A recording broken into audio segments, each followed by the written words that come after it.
जी नमस्कार, मैं अजय वर्मा और आप देख रहे हैं न्यूज़ नशा। तो हम चलते हैं इस अब तो आज हो गया 28, मुश्किल से 4-5 दिन बचे हैं 2024 का। 2025 की शुरुआत इस देश और इस देश की राजनीति को क्या रंग देगा, क्या माहौल देगा, ये देखने की बात है। ऐसे 2025 में 4 स्टेट्स में चुनाव है विधान सभा का। अभी हम फिलहाल अपने वरिष्ठ मित्र, वरिष्ठ पत्रकार सुभाष शिर्के जी से जानना चाहेंगे पर्टिकुलरली इंडिया अलायंस पे, क्योंकि इंडिया अलायंस एमवी अगाड़ी के तौर पे महाराष्ट्र में चुनाव में सक्रिय था। Uddhav Thackeray ji, Sharad Pawar ji were the main forces in Maharashtra for that matter in what you call the India Alliance. सुनने में आ रहा है कि बीएमसी को लेकर बड़ा मुद्दा उठ गया है। उद्धव जी शायद, जैसी खबरें बताई जा रही हैं, ऐसे अब सुभाष जी बेहतर बता पाएंगे उस पे, कि बॉम्बे म्युनिसिपल कॉरपोरेशन जिसका बजट शायद कई राज्यों से ज्यादा है, 56,000 करोड़ का, अगर मैं गलत हूं तो सुभाष जी सुधार देंगे उसको, इतने बजट वाले मुंबई म्युनिसिपल कॉरपोरेशन के लिए शायद राज्य में जो चुनाव होता है, सरकारें बनाई जाती हैं, उससे ज्यादा इंपॉर्टेंट और मुझे लगता है आज की तारीख में ज्यादा क्रूशियल है पॉलिटिकल पार्टीज के लिए। भारतीय जनता पार्टी अपनी पूरी कोशिश में है कि बीएमसी को हथिया लेंगे विद एकनाथ शिंदे जी। एकनाथ शिंदे भी खेल में लगे हैं कि शायद इस बार कुछ ज्यादा सीट बीजेपी से ले लें बीएमसी लड़ने के लिए, जिससे कि यह कहने को हो कि शिवसेना एकनाथ शिंदे की पकड़ बीएमसी में है। दूसरी तरफ ऐसा नहीं है कि पवार साहब, यानी कि दोनों ही धड़ों की बात मैं करूं, शरद पवार जी आप ले ले या अजीत पवार जी को ले ले, बीएमसी से कोई उनको बहुत ऐसा नहीं है कि रार है। बीएमसी की पकड़ तो दोनों ही चाहते हैं। सबसे बड़ा जो चेहरा बीएमसी को पकड़ने की कोशिश में है वो है उद्धव ठाकरे। और उद्धव जी, जो सुनने में आया है, शायद और बेहतर तरीके से सुभाष जी बताएंगे कि उद्धव ठाकरे जी शायद इस बार अकेले लड़ने को तत्पर हैं, तैयार हैं, अगर उन्हें उतनी सीटें नहीं मिलेंगी बीएमसी के लिए जो उन्हें चाहिए अघाड़ी में। हम पहले महाराष्ट्र पे बात कर ले, फिर हम आएंगे केंद्र में कि इंडिया अलायंस में कहां डिफरेंसेस और तफरका नजर आता है। सुभाष जी नमस्कार, अच्छा लगा आप आए हमारे साथ। आप ही से हम जानना चाहेंगे महाराष्ट्र की राजनीति, बीएमसी से हम शुरू करें। जी सुभाष जी। मुंबई म्युनिसिपल कॉरपोरेशन में उद्धव ठाकरे, इनका सबसे ज्यादा प्रभाव है अगर इंडिया अलायंस की पार्टनर की हम बात करें तो। और यहाँ पर उद्धव ठाकरे चाह रहे हैं कि उनको सबसे ज्यादा सीट मिले। अगर वो उन्होंने ये मंशा भी उनके कार्यकर्ताओं ने, जो नंबर 2 के लीडर्स है, उन्होंने जाहिर की है खुले रूप से, सार्वजनिक रूप से, कि वो अकेले लड़ना चाहते हैं बीएमसी का चुनाव। तो इसका मतलब है कि उद्धव ठाकरे ने पहले ही एक संकेत दिए हैं कि वो अकेले अपने बलबूते पे चुनाव लड़ना चाहते हैं, क्योंकि जिस तरह से विधानसभा में उनको सीटें कम मिली और जो उनका जो वोटर था वो भी उतने प्रत्यक्ष रूप से बाहर नहीं आया। तो इसको देखते हुए उनका कहना यह है कि वो अपने बलबूते पे यहाँ पे लड़ना चाहते हैं। और ये अगर होता है तो हालांकि एनसीपी शरद पवार गुट का कोई वैसे प्रभाव मुंबई में नहीं है, कांग्रेस का प्रभाव है। तो कांग्रेस की हमेशा तकरीबन 23 से 30 सीटें तक कांग्रेस आती रही है और एनसीपी हमेशा 10 के अंदर ही सिमटती रही है यहाँ पे, जब पूरी एनसीपी इकट्ठा थी तब। तो एनसीपी को ज्यादा स्टेक एनसीपी के नहीं है, लेकिन जरूर कांग्रेस के स्टेक यहाँ पर है और इसलिए कांग्रेस चाहेगी कि यहाँ पे उसको भी अच्छा खासा सीट शेयरिंग में मौका मिले। लेकिन जिस तरह से दिख रहा है कि उद्धव ठाकरे सोलो जाना चाहते हैं इस बार चुनाव में। हमारे साथ सूरज मंडल जी भी जुड़े हुए हैं, सूरज यादव मंडल जी। डॉक्टर साहब, आपसे हम जानना चाहेंगे। जी नमस्कार। अभी हम सुभाष सिरके जी से जानने की कोशिश कर रहे थे कि अघाड़ी को लेकर, महाविकास अघाड़ी में जो बीएमसी में मुद्दे उठाए जा रहे हैं, शायद उद्धव ठाकरे जी की इस बार की कोशिश, और शायद ये भी कहा जा सकता है कि उद्धव ठाकरे जी खुलकर सामने आ रहे हैं कि बीएमसी अकेले लड़ेंगे। इस तरह से जो घटक दलों के बीच इंडिया अलायंस कह लें, महाराष्ट्र में एमवीए है, या राष्ट्रीय स्तर पे इंडी अलायंस है, दिल्ली में भी आप देख रहे होंगे ना। आपने तो खुलकर कह दिया हमें कांग्रेस की जरूरत नहीं है। अजय माकन और केजरीवाल को लेकर जो बातें आ रही हैं सामने, वो क्या है? क्या इंडिया अलायंस, आपके हिसाब से कहा जाए तो हमें कांग्रेस की जरूरत नहीं है, कांग्रेस का कहना है हमें आपकी जरूरत नहीं है, तो फिर अलायंस क्या? जी सूरज जी, ये स्थिति क्या बताती है? हारने के बाद आमतौर पे एक दूसरे पे लांछन और एलिगेशंस की बात होती है, पर ये तो टूट के कगार पे है इंडिया अलायंस। जी सूरज जी, सूरज जी से कनेक्ट नहीं हो पा रहा है। सुभाष जी, ये है कि हर एक का अपना अपना गढ़ होता है और आम आदमी पार्टी का गढ़ दिल्ली है। तो ऐसे में वहां पे जैसे उद्धव ठाकरे यहाँ पे मुंबई में ज्यादा बड़ा शेयर चाहते हैं म्यूनिसिपल कॉर्पोरेशन के चुनाव में, वैसे ही आप वहां पे ज्यादा शेयर चाहेगी, क्योंकि आपका अस्तित्व दिल्ली के ऊपर टिका हुआ है। अगर दिल्ली उनके हाथ से निकल जाती है तो आप नाम की पार्टी बहुत ही कमजोर हो जाएगी और उनको जो ताकत आती है वो दिल्ली से ही आती है। हालांकि पंजाब में वो है, लेकिन पंजाब में वो जो जीत के आए वो दिल्ली के भरोसे ही जीत के आए वो।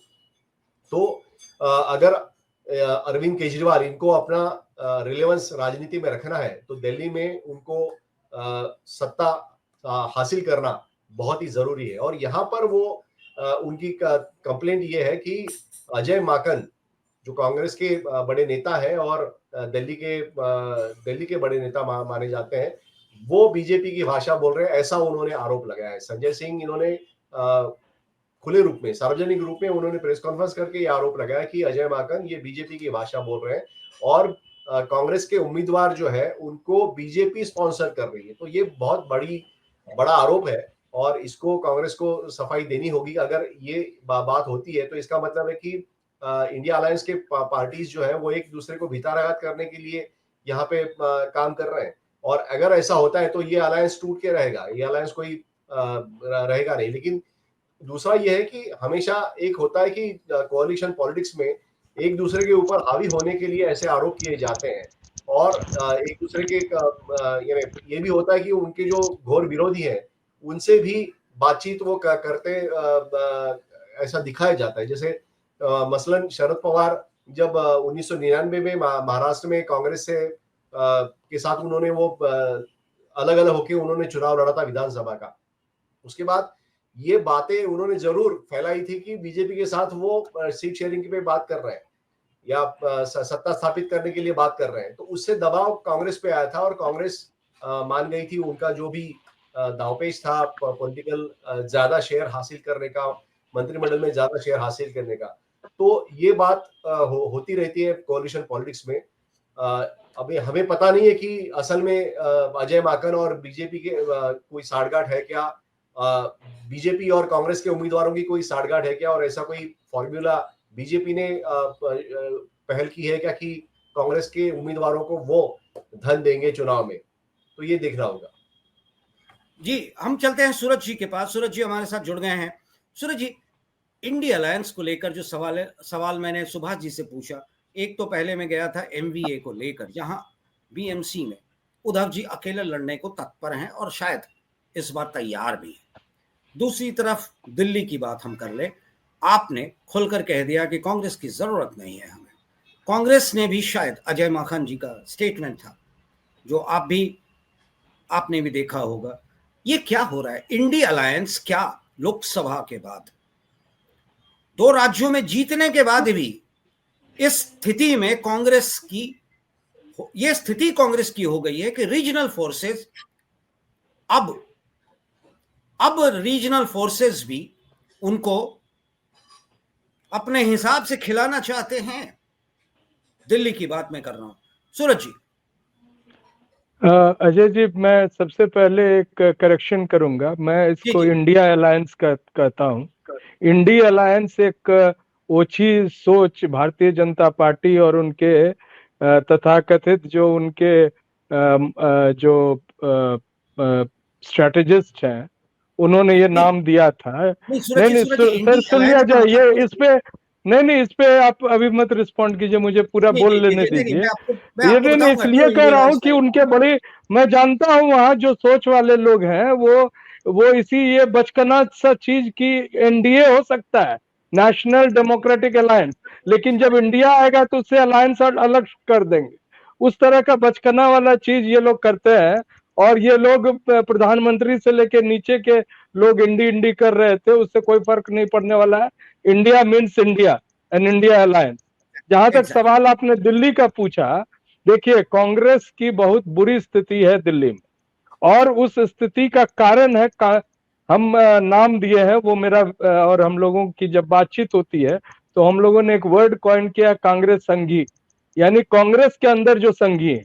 और ये बहुत आयात है। जिन व्यक्ति का नाम लिया आपने, अजय माकन, उनकी भाषा बिल्कुल भारतीय जनता पार्टी की है। या तो ये हो सकता है कि ये इतनी विचलित हो चुके हैं सत्ता से, दिल्ली में सत्ता से हटने के बाद, शीला दीक्षित के बाद, कि ये डेस्परेट है, इन दैट डेस्परेशन ये कुछ भी कर सकते हैं, वैसी स्थिति ले आए। भारतीय जनता पार्टी जो दिल्ली के चुनाव की तैयारी की, तो उसमें उच्च स्तर से लेकर नीचे तक और स्ट्रैटेजी सहित और हर तरह की बात सामने आई। अभी तक जो हम देखते हैं कांग्रेस पार्टी में कौन लोग हैं? वही घिसे पिटे लोग हैं। संदीप दीक्षित जो है वो अलग एक हिसाब किताब बैठा रहे हैं। तो क्या वो जीत जाएंगे? क्वेश्चन उठता है कि बिना देखिए, आम आदमी पार्टी भी बहुत अधिक जो बहुजन समाज का उनको समर्थन हो ऐसी बात नहीं है, लेकिन उनकी स्ट्रेटेजी बेहतर।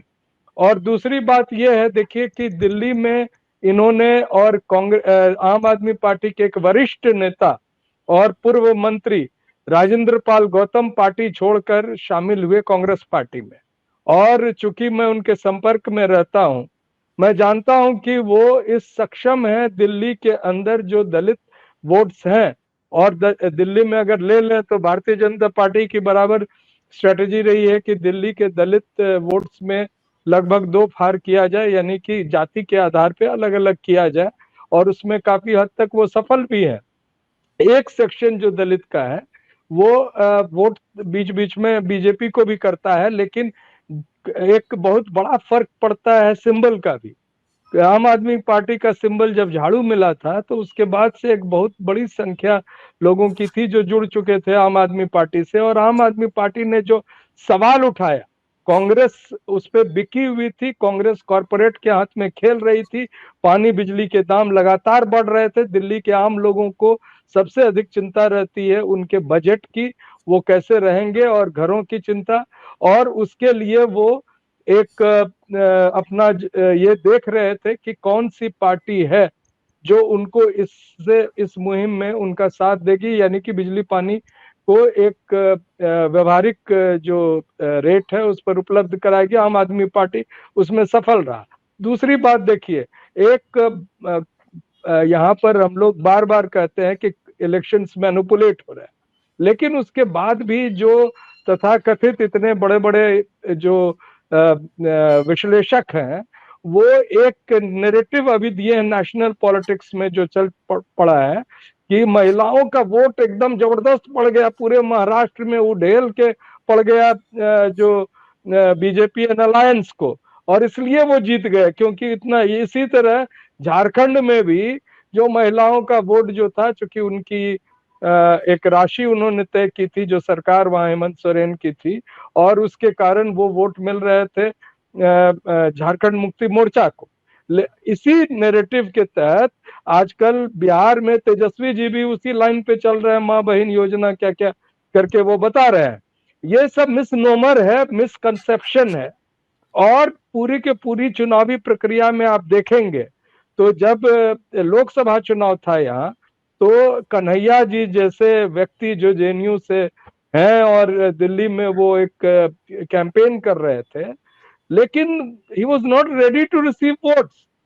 लोग उनके समर्थन में आगे आ रहे थे। मैं स्वयं उस इलाके का दौरा किया हूं और हमारे कई प्रोफेसर साथी थे, वहां के जो गुर्जर समाज के लोग थे, बैकवर्ड थे, और ये जो है वो उनको समय नहीं था उन लोगों से बात करने का। ही टुक इट फॉर ग्रांटेड। हालांकि जो मनोज तिवारी के सभाओं में लोग मिलते ही नहीं थे, वो तो 2 बार रास्ता भटक गए थे। एक बार तो उनके सभा की गाड़ी पहुंच गई जो कांग्रेस पार्टी की थी, और उसके विपरीत कन्हैया के प्रोग्राम में एक तिल रखने की जगह नहीं थी। इसी तरह उदित राज जी जो चुनाव लड़ रहे थे, तो उदित राज जी ओवर कॉन्फिडेंट थे कि कांग्रेस का हमको टिकट मिला, हम जीत जाएंगे। वो आउटर दिल्ली है, वहां जाट समुदाय का बहुत बड़ा वोट बैंक है, और उसके साथ साथ दलित वोट बैंक भी है। दलित में ये जिस समाज से आते हैं उसके विपरीत जो समाज के लोग थे, उनकी इच्छा थी कि ये जाके उसमें कैंपेन करें, इन्होंने भी फॉर ग्रांटेड लिया। तो Congress is in a bad shape, there is no strategy. I have personally met very high ranking leaders. मैं कांग्रेस के में दिल्ली में जो बड़े नेताओं से मिलकर हम लोग आग्रह किए हैं कि हम लोग चाहते हैं कि इतने कुछ के बावजूद आप लोग जीते, और आम आदमी पार्टी जीतती है या कांग्रेस पार्टी, लोगों को अधिक फर्क नहीं पड़ता है, लेकिन भारतीय जनता पार्टी अगर जीतती है तो उससे बहुत बड़ी निराशा होगी। जो लोग पूरे राष्ट्रीय स्तर पर भारतीय जनता पार्टी, उनकी नीतियों का, उनके मनोवादी सोच का, उनके जो कहना चाहिए अनडेमोक्रेटिक सोच का, और धार्मिक जो एक तरह से विद्वेष वाली भावना का विरोध कर रहे हैं, उन सबों को बहुत खराब लगेगा। हम लोग भी कोई एक पार्टी के किसी का समर्थन में नहीं है, लेकिन इतना हम लोग को विश्वास है कि भारतीय जनता पार्टी को नहीं जीतनी चाहिए। और दिल्ली में इसका भी असर हुआ है, जो अमित शाह ने संसद में, राज्यसभा में बाबा साहब के प्रति अपमानजनक शब्दों का प्रयोग किया और अभी भी माफी मांगने के लिए तैयार नहीं है। उसको भी लोगों तक, दलित और पिछड़े और जो सामाजिक रूप से इस बात को समझते हैं, इससे उनको ठेस पहुंचती है, उन तक कांग्रेस पार्टी ले जाने में सक्षम नहीं हो पा रही है, और राजेंद्र पाल गौतम जी जैसे व्यक्ति का लाभ नहीं ले रही है। इसलिए मैं समझता हूं कि जो आम आदमी पार्टी की जो उन्होंने आरोप लगाया है, उस आरोप में कहीं ना कहीं कुछ सच्चाई जरूर है। जी सर। जी सूरज जी, आपकी बातों से मेरे पास एक जहन में एक सवाल उठा, जो मैं अभी सुभाष जी के पास जाऊंगा, फिर आपके पास भी आऊंगा।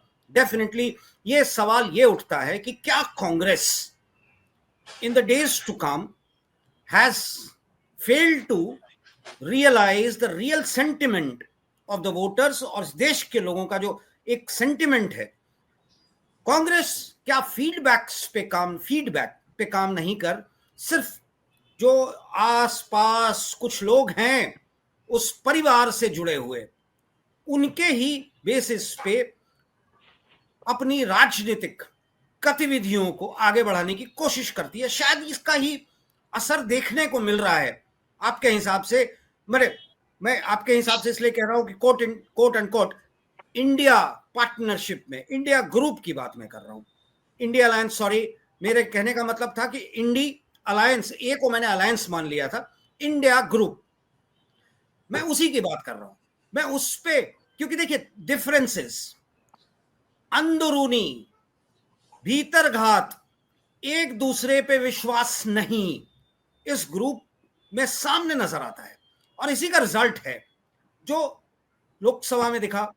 ठीक है, लोकसभा चुनाव में इन्होंने कुछ हद तक बीजेपी को रोक दिया, पर स्टेट असेंबली इलेक्शंस में भी ये नजर आता है कि रीजनल फोर्सेस भी कहीं ना कहीं कांग्रेस के कारण उस स्थिति में नहीं नजर आती जहां वो उनको होना चाहिए था। और आज की तारीख में शायद इसीलिए ममता जी ने खुलकर कहा कि मुझे इंडिया अलायंस ग्रुप का, मुझे अध्यक्ष, चेयरपर्सन मैं बनना चाहती हूं। रीजनल फोर्सेस जो सामने आ रही हैं, because Congress has failed, it seems. I may be wrong sir, अगर आप कहें तो मैं इसका जवाब दूं सर, सुभाष जी के परमिशन से। सूरज जी बताइए। जी, मैं देखिए, आपने जो बात कही इसमें दो बहुत अहम बातें हैं। पहली बात तो है कि कांग्रेस पार्टी किस तरह से चल रही है, उसके अंदर जो राहुल जी ने कमान संभाला, तो राहुल जी के कमान संभालने के बाद देखिए, राहुल जी सामाजिक जो संरचना है, सामाजिक जो विषमताएं हैं, उन चीजों को बहुत अच्छे से समझे। चूंकि मैं व्यक्तिगत रूप से उनसे बातचीत कर चुका हूं, और मैं पहले भी इसी प्रोग्राम में बताया था कि तेजस्वी जी से भी मेरी बात होती है, अखिलेश जी से भी, और उन दोनों के समान या बेहतर कम से कम समझ पूरे के पूरे सामाजिक संरचना का राहुल जी रखते हैं। लेकिन अब आए मोडस ऑपरेंडी, आप जो कह रहे हैं उससे भी खराब स्थिति भारतीय जनता पार्टी की थी। क्या भारतीय जनता पार्टी के साथ कोई भी रीजनल पार्टीज जुड़ी हुई थी? रीजनल पार्टीज जब से महाराष्ट्र में इन्होंने बेचारे वो जो शिंदे साहब पैर पकड़ लिए थे जाके अमित शाह का, लिटरली, और उन्होंने कहा एक किसी तरह मौका दे दो, उसके बाद उनको लात से भी अलग किए, फिर भी वो बने हुए हैं। उस वैसी स्थिति तो इंडिया अलायंस में नहीं है। यहाँ पर नीतीश कुमार के बारे में अमित शाह कह चुके हैं कि हम बिहार के बारे में निर्णय बाद में लेंगे। अभी परसों जो है विनय कुमार सिन्हा जो उप मुख्यमंत्री हैं, सवर्ण समाज से आते हैं बिहार में, जी विजय कुमार सिन्हा, उन्होंने बयान दिया कि हम अटल जी के सपनों को तब साकार करेंगे जब भारतीय जनता पार्टी सत्ता में आएगी। यानी कि उनका दावा था कि बीजेपी ही सरकार बनाएगी, जेडीयू को उन्होंने माइनस कर दिया। और ये देखा गया है, भारत रत्न की बात की। जी, और आगे देखिए, जितनी भी रीजनल पार्टीज के साथ एनडीए या बीजेपी जुड़ी है, उनको या तो खा गई या उनको समाप्त कर दिया। अभी महाराष्ट्र में हम लोग देख रहे हैं, उद्धव जी अकेले लड़े या साथ लड़े, ईवीएम से अगर चुनाव होगा तो वो कहीं कहीं नहीं रहेंगे। मैं आज ही आपके प्रोग्राम में बोल रहा हूँ। तो ये उससे फर्क नहीं। हाँ, वो अगर ये बैलेट से होगा चुनाव बीएमसी का, तो उसमें डेफिनेटली उद्धव जी बहुत अच्छा परफॉर्म करेंगे, ये मैं जानता हूँ। इसके अलावे देखिए, यहाँ पर इस परिस्थिति के अनुरूप हम लोग जब जाते हैं और देखते हैं कि इंडिया में क्या स्थिति है, तो इंडिया में जो कमी है, जो आपने इशारा किया, वो भरोसे की नहीं है। बड़े लीडर्स हैं, शरद पवार जी जैसे सुलझे हुए नेता हैं, जो इस उम्र में भी सीधे के सीधे बारिश में खड़े होकर एक रैली को एड्रेस कर दिया, और पूरे के पूरे महाराष्ट्र की जो जनता है, उनकी जो एक श्रद्धा और समर्थन शरद पवार जी के साथ है, ये हम लोग भी जानते हैं। इसी तरह ममता जी चुनौती देकर भारतीय जनता पार्टी को नकेल कस दी। इसी तरह जो अखिलेश जी भी सफल प्रयास किए, और डीएमके ने तो सफाया ही कर दिया तमिलनाडु से। लेकिन भरोसे की कमी नहीं है, दिक्कत है कि कौन पार्टी, जो आपने एक लाइन कहा, has Congress party failed? I think it is failing. क्यों मैं कह रहा हूं ये बात को? क्योंकि राहुल जी का अपना एक प्रोग्राम देखिए, अगर आप मिलना चाहें, एक राजनीतिक सोच रखने वाले हैं, आपका प्रोग्राम मिल जाएगा, और राहुल जी आपसे बहुत चीज प्रॉमिस करेंगे।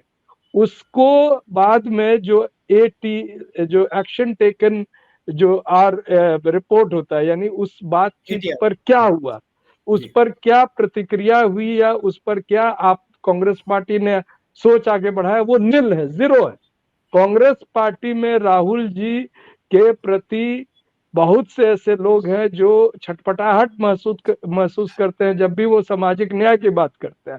और ये जो तुलनात्मक बात होती है कि प्रियंका जी बेहतर नेत्री हैं और राहुल जी नहीं, ये सब उसी समझ के तरीके हैं। लेकिन दिक्कत क्या है कि हैज राहुल जी मेड जो अपने पार्टी के अंदरूनी स्ट्रक्चर तथा इंडिया गठबंधन को चलाने के लिए जो एक संसद के अंदर तालमेल होना चाहिए, संसद के बाहर होना चाहिए, और जो जमीनी स्तर पर जाना चाहिए मैसेज, वो क्या मिला है? बिहार में कांग्रेस पार्टी डिमांड करती है कि हमको 70 सीट दे दीजिए, उनका संगठन नहीं है बिहार में। हरियाणा में सिर्फ एक हुड्डा के भरोसे चुनाव लड़ा गया, हरियाणा में संगठन नहीं है कांग्रेस पार्टी की। और जो बिना संगठन के क्या हम उस गठबंधन को, जो आरएसएस जिसकी कई सारी शाखाएं गांव-गांव फैली हुई है, भले ही वो प्रभावशाली हो कि नहीं हो वो अलग विषय है, लेकिन वो संगठन और उसके सिस्टर ऑर्गेनाइजेशंस जितने हैं आरएसएस के, और उनको हर जगह, और पैसे की कमी नहीं है उनको, उससे आप मुकाबला कर रहे हैं और आपके पास पार्टी संगठन नहीं है, बिहार में संगठन नहीं है, तो आप किस बूते आप उनको चुनौती दे रहे हैं? तो अगर ममता जी ने एक तैयारी की तो ममता जी के पार्टी का जो ऑर्गेनाइजेशन है गांव गांव दिखता है। बीजेपी ने अगर चुनौती दी तो उसका जवाब गांव मोहल्ले तक में दिया गया। महाराष्ट्र में भी जो अघाड़ी ने एक अपना एक तालमेल बिठाया, बहुत अच्छा तालमेल था, वहां तो सीधे सीधे बेईमानी हुई। अब ये फिर भी ये सड़क पे नहीं आ रहे एक भी दिन। सुभाष जी बताएं कि एक भी दिन क्या इन्होंने प्रोटेस्ट किया ऑन रोड कि ये चुनाव में गड़बड़ी हुई है और हम जनता के साथ खड़े? 4 ही आदमी आते, 5 ही आते, देख लेते हम लोग कितना आदमी आते। और ये तब बोलते कि नहीं, जब जनता ही नहीं हमारे साथ है तो क्या करेंगे। देख, एक एक गांव में, एक एक पंचायत में ये निर्णय महाराष्ट्र में लिया गया है कि बैलेट से चुनाव होना चाहिए। और ये नेता नदारद है, नेता न दिल्ली में दिख रहे हैं, न बिहार में दिख रहे हैं, न कहीं और दिखते हैं। और जहां पर दिखते हैं, यानी कि मैं कंक्लूड करता हूं सर, मैं एक लाइन केवल कंक्लूड करता हूं कि मैं डीएमके के कई नेताओं से बहुत ही उनसे क्लोज कांटेक्ट में हूं। चेन्नई भी हम गए थे, स्टालिन साहब से मुलाकात भी हुई थी। आपको मैं बताऊं कि जब हम लोग वहां के सड़कों पे अलग अलग इलाकों में जा रहे थे तो वहां कम्युनिस्ट पार्टी या जो कम्युनिस्ट पार्टी की वर्कर्स इकाई है जो वो रोड पे दिख रही थी, लेकिन नॉर्थ इंडिया में तो कम्युनिस्ट पार्टी भी नहीं दिखती है। तो ले दे के जो अकेले संगठित लेफ्ट ऑर्गेनाइजेशन है वो CPIML है, दीपांकर भट्टाचार्य का, जो जिसका स्ट्राइक रेट भी इतना अच्छा है कि इनको 3 सीट दिया तो 2 जीता। 3 अगर जिस जगह मांग रहे थे सिवान में, अगर वहां पर बिहार में दिया जाता तो वो भी जीतती। और मैं उनके इलाके विक्रमगंज से आ रहा हूं अभी 10 दिन पहले। एक एक हम लोग रेहड़ी वाले से लेकर बड़े दुकानदार से लेकर सड़क पर चलने वाले सभी लोगों से पूछते गए, सब ने कहा कि हमारी आस्था यहाँ जो माले जीती है, जीता है सांसद, और बगल में बक्सर में जो जनता राजद के सांसद जीते हैं, जो राजद अध्यक्ष के बेटे हैं, वो दोनों सिर्फ इस संगठन की वजह से जीते हैं। जी सर, सुभाष जी। हाँ सुभाष जी, इन्हीं सवालों को लेते हुए आपके पास आवाज। कांग्रेस का जो संगठन है वो कांग्रेस का संगठन महाराष्ट्र में हमेशा नेता ओरिएंटेड रहा है, कार्यकर्ता ओरिएंटेड नहीं रहा है। तो नेता जहां पे है उनके घर से ही पार्टी चलती थी। कांग्रेस का जो ऑफिस है वो ऑफिस का कोई महत्व नहीं रहता था। और अब आज भी यही सिचुएशन है। जो बड़े नेता है वो प्रस्थापित है, वहां पे उनका राज है, और वो राज जो है वो कायम रखने के लिए वो हमेशा किसी भी सत्ता में जो दल है उसको हमेशा वो सपोर्ट करते हैं, या फिर अपने कोई रिश्तेदार उसको भेजते हैं वहां पे। तो यही होता है कि अगर भाई कांग्रेस में है तो दूसरा भाई बीजेपी में रहेगा। तो जैसे पहले मराठाओं का इतिहास रहा है मुगलों के जमाने से लेकर, कि एक भाई मुगल के दरबार में होता था, एक आदिल शाह के दरबार में होता था, और एक शिवाजी महाराज के दरबार में होता था। तो ये स्थिति चलती आ रही, लेकिन इससे कांग्रेस मजबूत नहीं हो रही है। और यही हमने देखा कि बाला साहब थोराट जैसे बड़ा नेता भी आज धराशायी हो गया। हालांकि ईवीएम पे भी सवाल इस पे होते हैं, लेकिन जरूरत ये है, जैसे सूरज जी ने कहा, कि जरूरत है कि जमीन पे कार्यकर्ता दिखे, जमीन पे कुछ ना कुछ एक्टिविटी हो। वो चीजें नहीं हो रही है, और ये सच्चाई है। जब तक जमीन पे एक्टिविटी नहीं होती तब तक या ये पार्टी जो है वो आगे नहीं आएगी। हम देखते हैं कि कुछ भी हो जाए, बीजेपी के कार्यकर्ता जमीन पे दिखते हैं। मैं अभी मेरे इलाके में एक मोर्चा निकला था बांग्लादेश पे, हिंदुओं पे जो अत्याचार हुआ, सिर्फ 15 लोग थे, लेकिन लोग थे वहां पे, 15 लोग थे वो। और वो बांग्लादेश के हिंदुओं पे अत्याचार, अभी बांग्लादेश पे हिंदुओं पे अत्याचार मुंबई में बैठ के क्या होगा। लेकिन वो वहां पे उनका जो राजनीतिक जो उनका विचारधारा है उसको मजबूत करने की बात वो कर रहे हैं। और ये मजबूत करने के लिए 15 लोग ही सही, लेकिन जमीन पे उतरते हैं वो। कांग्रेस में ये चीजें नहीं है, और जब तक ये नहीं होगा तब तक कांग्रेस बढ़ेगी नहीं। कांग्रेस में स्ट्रेटेजीज तो होती रहेगी, लेकिन स्ट्रेटेजी को अमल में लाने के लिए कार्यकर्ता की जरूरत होती है। कई सारे ऐसे बूथ है वहां पे कांग्रेस को मिलते नहीं लोग वहां पे पोलिंग एजेंट के लिए। तो ये जो चीजें हैं पैसे देकर लोगों को लाना पड़ता है, फिर वो पैसे देके जो आदमी वहां पे बैठता है वो तो कॉम्प्रोमाइज होगा ही। जैसे अमित शाह ने कहा था कि हमें महाराष्ट्र में चुनाव से पहले कि हमें पोलिंग एजेंट पर ध्यान देना है। अभी पोलिंग एजेंट पर ध्यान देना ये कहां तक दांवपेच होता है राजनीतिक, लेकिन ये दांवपेच उनको पता है कि कांग्रेस को लोग मिलते नहीं, तो वहां पे पोलिंग एजेंट को फिक्स किया। तो फॉर्म 17 में जो है वो आप कुछ भी करो गड़बड़, उसमें कोई पकड़ेगा नहीं आपको। तो ये जो चुनाव की धांधली का जो पूरा एक षड्यंत्र है, उसको अगर हम देखें तो इसमें बारीक बारीक जो पेचीदगियां हैं वो कांग्रेस उस पर ध्यान नहीं दे रही। कांग्रेस अभी भी पुराने जमाने में जी रही है और उनको लग रहा है कि एक कोई तो अपना मसीहा आ जाएगा गांधी परिवार से, तो उनके चलते हम यहाँ पे उन्होंने एक भाषण किया तो हम जीत जाएंगे, लेकिन ऐसा अभी हो नहीं रहा है। जी नहीं, एक चीज और जो सुभाष जी बोले, आखिरी बात उसमें मैं जोड़ रहा हूँ, वो बाय डिफॉल्ट जीतने की स्थिति में उनको लग रहा है कि लोग इतने तंग आ जाएंगे भारतीय जनता पार्टी और उनकी नीतियों से कि उनको जिता देंगे। ये ऐसा होने वाला है नहीं, वो मिसकंसेप्शन में जी रहे हैं। जी सर। जी, मैं कह रहा था कि अब इस शो को एंड करने के पहले मैं इस शो का कंक्लूडिंग लाइन, जो कंक्लूडिंग लाइन होता है, मैं आप अपने दोनों ही वरिष्ठ गेस्ट से जानना चाहूंगा। 2-लाइनर कंक्लूडिंग ऑन द टॉपिक्स जो हमने डिस्कस किया, on particularly issues, main issue पे। हम जाएंगे सूरज जी के पास फॉर अ 2-लाइनर, then we'll come to Subhash ji for 2-लाइनर, and with this we will end the show. जी सूरज जी। कांग्रेस पार्टी और इंडिया गठबंधन को बेहतर संगठन और बेहतर ढंग से अपनी नीतियों को और रणनीतियों को चलाने की जरूरत है। जनता उनके साथ है, वो निश्चित जीतेंगे, और चुनावी धांधली को रोकने के जो भी पहल वो कर सकते हैं, जो भी उनके बस में है, उनको करना चाहिए। जी सर। जी सुभाष जी, आपका 2-लाइनर। देखिए, इसमें जो इंडिया अलायंस है, यहाँ पर जो नेता है, नेता के मन आपस में मिले हुए हैं, ये तो हम जानते हैं, और उनमें तालमेल बहुत ही अच्छा है। लेकिन जो बाकी इकाइयां हैं, जमीन रूप में जो इकाइयां हैं, वहां पे अभी तालमेल नहीं है, और यही कारण है कि वहां पे एग्रेसिवली पार्टी को रिजुवेनेट करना पड़ेगा, हर एक इंडिया अलायंस की पार्टियों को, और लोगों के बीच जाके बीजेपी की जो कुरीतियां हैं उनके बारे में बात करनी पड़ेगी, उनके बारे में जमीन पे आंदोलन करना पड़ेगा, तभी कुछ इसमें संभव हो पाएगा। अजय जी। और मेरा 1-लाइनर टू एंड इज 2025 उम्मीद करें कि नए साल में शायद कोई राजनीति में पॉजिटिव बदलाव होगा। जी नमस्कार, बहुत अच्छा लगा आपसे, आप लोगों के साथ, और हम फिर मिलेंगे इन्हीं मुद्दों पे, इसी तरह के मुद्दों पे। देखते रहिए न्यूज़ नशा। और आप हमसे जुड़े रहने के लिए सब्सक्राइब करें YouTube पर, फॉलो करें Twitter पर और लाइक करें Facebook पर। और ज्यादा जानकारी के लिए आपको टाइप करना होगा सिर्फ न्यूज़ नशा।